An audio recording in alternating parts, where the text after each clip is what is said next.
আমরা এখন ওইখানে যাচ্ছি মায়ের মন্দিরে তুলে দিতে, কিন্তু বোনের অবস্থা দেখো, এখানে তেল পড়েছে তাই কেউ বসেনি।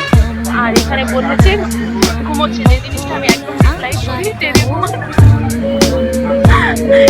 ঘুমিয়ে পড়েছে। ট্রেনে হচ্ছে ঘুমিয়ে পড়েছে কেমন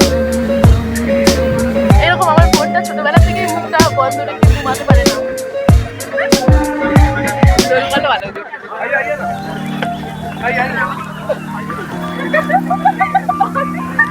আমাকে ফার্স্ট বললো আই এম সো হ্যাপি, এরকম ইচ্ছা লাগে না আমার।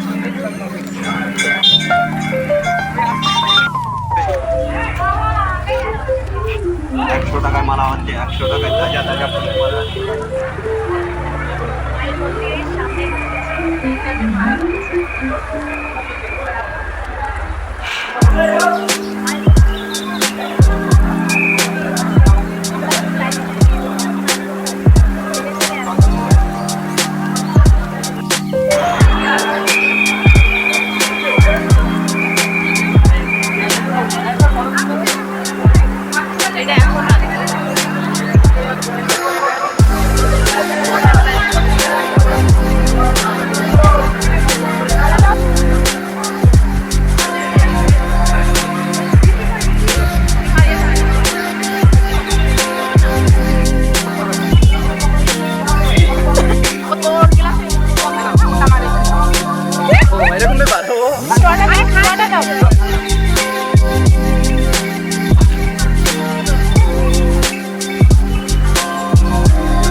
একটা শিব মন্দির ছিল, তো মায়ের মন্দির ওই সাইডে রয়েছে, আর একটা শিব মন্দির রয়েছে।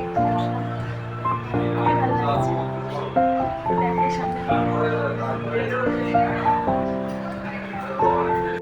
এই যে এখন খেতে বসে পড়লাম। বোনরা গঙ্গার সাইডের ভিউটা দেখো, বিকেলে খুবই ভালো লাগে।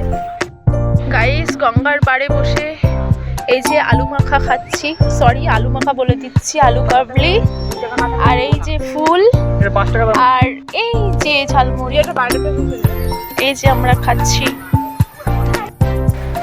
এখন হচ্ছে আমরা 5টার মধ্যেই ছিলাম, এখন বেরিয়ে যাচ্ছি।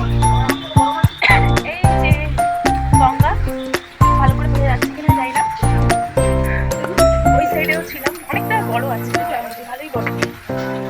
আর এখানে সব সূর্যমুখীর গাছ ছিল, বাট এখন কি বলবো, সূর্যমুখী ফুলগুলো ঠান্ডা জল আছে কত করে, ফুলগুলো আর কি ইয়ে হয়ে গেছে, নেতিয়ে গেছে।